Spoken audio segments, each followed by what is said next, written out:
حقیقت درته وایم د جهنم اور ګوره ډېر زیات سخت دی. یو ښځه راځي حسن بصري رحمت الله علیه وی حضرت وی لور مې وفات شوې ده، وی زه غواړم چې خوب کې وګورم چې په کوم حالت کې ده. حسن بصري رحمت الله علیه ورته فرمای وی کله چې د شپې اوده کېږي یا په نیمه شپه کې راپاسې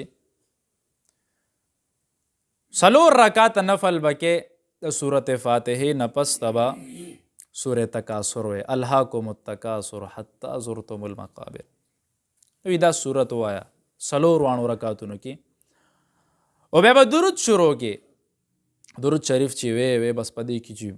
ته به خوله نه بندې تر څو د خپله نه بند شوي چې اوده شي بس خوله به بنده شي. دا ښځه لاړه دا ګوري خوب کې دا حالت یې وکته د شپې پاسې د 4 رکعات یې وکړه 4 رکعاتو نه پس ته درود شریف ویل دې کې اوده شوه چې څنګه اوده شوه په شپه کې لور ګوري قطران د جهنم یو لباس دی هغه لباس دی چې د تارکولو لباس وي تارکولو اور مړ کېږي نو هغه لباس کې د لورې چغې وي او په یو میدان کې د جهنم په منځ کې بالکل ولاړه ده او چغې وي اوهو ښځه پاسي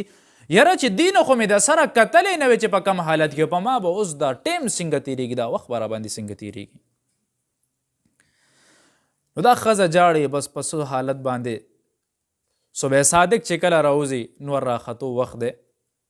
دا حسن بصري صاحب له لاړو جاړې او فریاد کې حضرت لور خو مې داسې حالت کې وکتم چې نه وه مې کتلی نو ډېره به ښه وې زما لور ته دعا وکړه. حسن بصري صاحب د دې زنانه هغه اوښکې فریاد وکړه په سترګو کې اوښکې راغې نفل یې وکړه رب ته ودرېده وی یا الله وی د دې زنانه د اوښکو لاج وساتې وی دا اوښکې د دې د رحمت ذریعه وګرځېدې د لور دپاره وی الله دا خفګانې په خوشحالي باندې به درکړي. نو دعا یې ورته وکړه دا زنانه بیا لاړه خو په خپل غم کې و حسن بصري رحمت الله علیه په دې وخت کې اوده شوی دی خوب کې کتلی دي په سبا چې کله دا ښځه راغلې ده نو دې ته بیا ورته وی ورشه زما کور ته ورشه چې کور ته ورغلې ده نو کور والا ته وی دې ته وایي چې ستا د لور څه نوم دی او ورته زما د لور فلانې نوم دی وی ښه وی بېګا مې خوب کې وکته وی ستا لور ولاړه وه ما ورته ته څوک وي زه پلانې د پلانې لور یم چې تاله راغلې وه وی ما ورته ستا مور دروغجنه وه چې هغې راته وی جهنم کې زما لور جهنم کې سوځي وی نه زما مور دروغجنه نه وه رښتیا به وی خو وی ته خو اوس جنت کې دومره خوشحاله وي یوازې زه نیم وی ما سره 80,000 کسان نورم جنت ته راغلي دي وی هغې وجه څه وه وی وجه دا وه وی چې زمونږ په قبرستان باندې یو نیک بزرګ عالم تېرېده او هغه ودرېده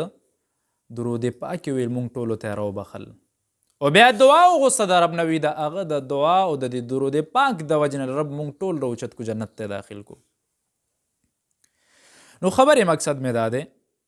رب ذوالجلال خپله فرمایي یا ایها الذین آمنوا قوا انفسکم واهلیکم نارا چې خپل ځانم د جهنم نه اور نه وساتئ او خپل اهل و عیال هم وساتئ. یو څو ورځې مختصر زندگی ده په دې کې حلال خو د سره مونږ پریښي دي چې کم ځای کې راته د وانې دانې موقع ملاویږي هر سړی خپل وسه پورې لګیا دی وانې دانې کوي چې موقع ملاویږي نو بس بیا خو بیا خو ګوري ورته نه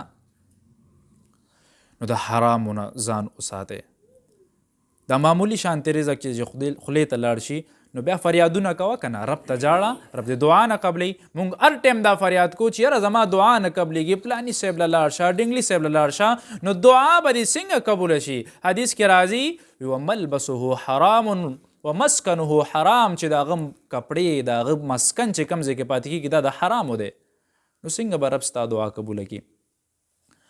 نو د جهنم د اور نه خپل بچیم وساتئ تربیت یې په یو داسې پاټلی باندې وکړئ چې علماو سره یې کېنوئ. دنیا تعلیم ښه ډېر وکړه دا نه چې منې دی ښه ډېر یې وکړه خو علماو سره هم کېنوه خپل هم عقاید زده کوئ